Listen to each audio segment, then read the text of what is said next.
Ho, ho there, I say. Good fellow, would you care for a travelling companion on this dark and gloomy night?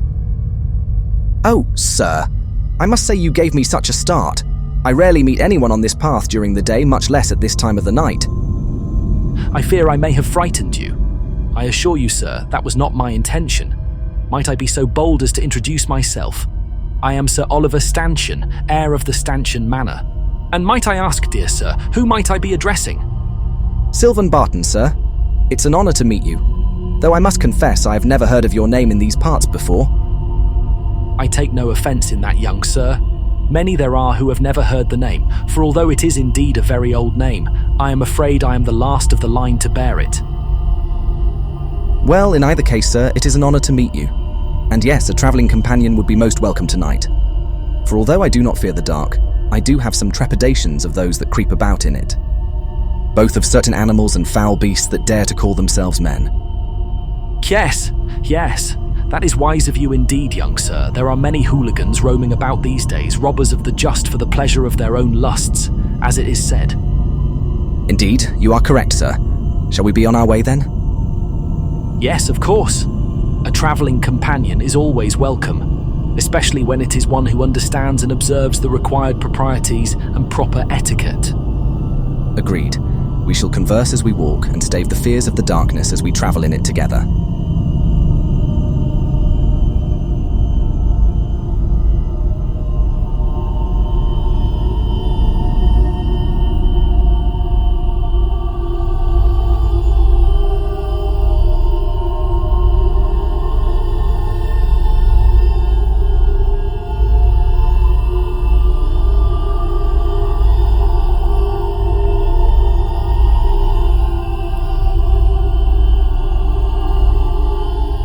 The Lord has definitely blessed us with a nice cool evening after the heat of the last few days, has he not?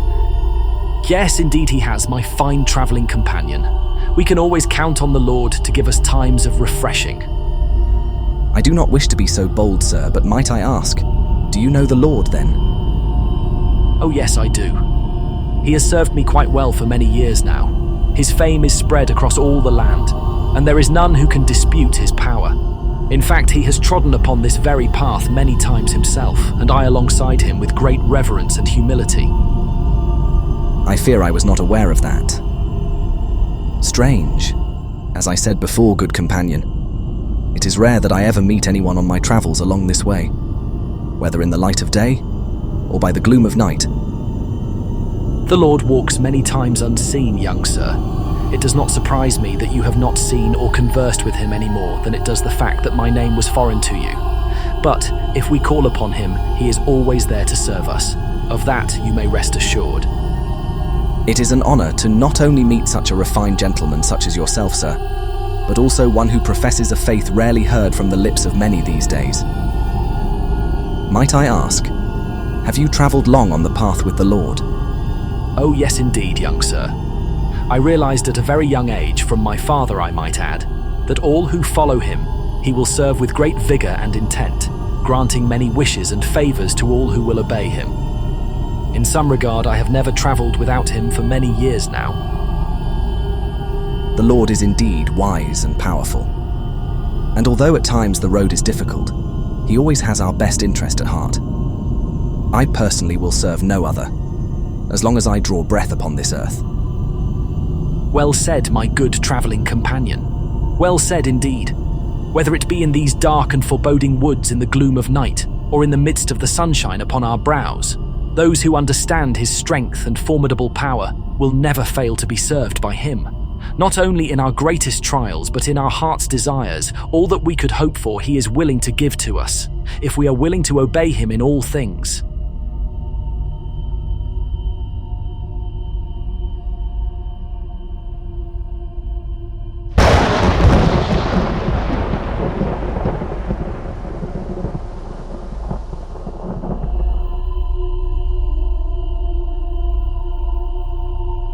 I thought I heard that in the distance earlier as we were walking, my young travelling companion. But I was so intent upon our fine conversation that I thought my ears were playing tricks on me. Yes, I hear it now also. I fear I will be getting wet before I reach my destination. That, dear sir, I cannot allow. I must insist that you enter into my abode until the storm has passed.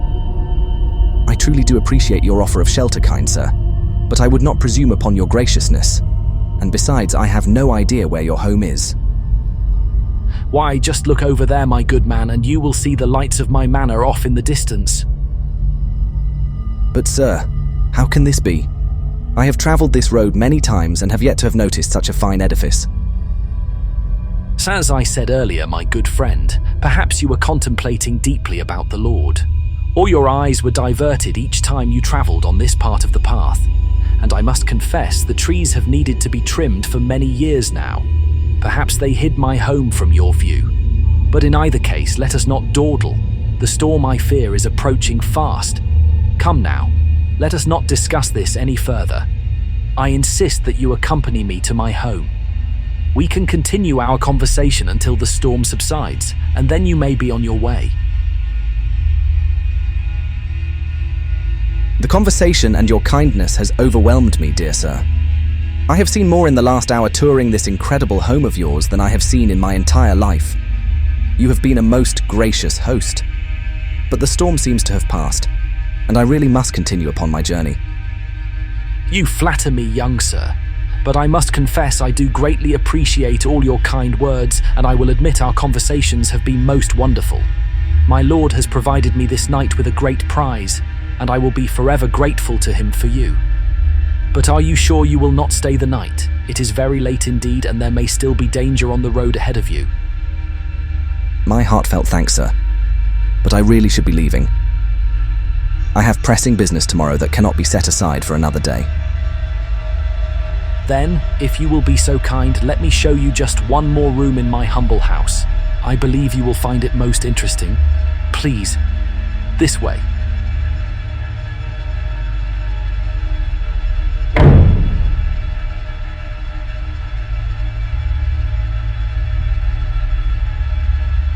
What? What is this? Is this some cruel joke, sir? I demand that you release me immediately. No one who claims to serve the Lord would act in such a despicable manner. Now, release me at once. Oh, young fool, how easily you have been deceived. What makes you believe that it is the Lord you speak of that I serve? Have you no ears to hear when you are spoken to?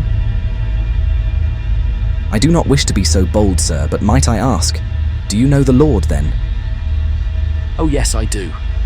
He has served me quite well for many years now.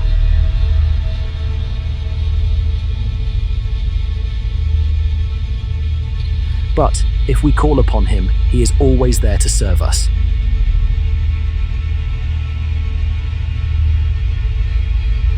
That all who follow him, he will serve with great vigor and intent.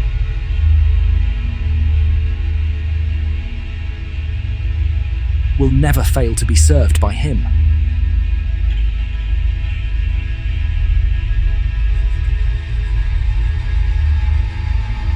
Yes, my lord will be quite pleased with me, very pleased indeed, and you will meet him very soon, young fool.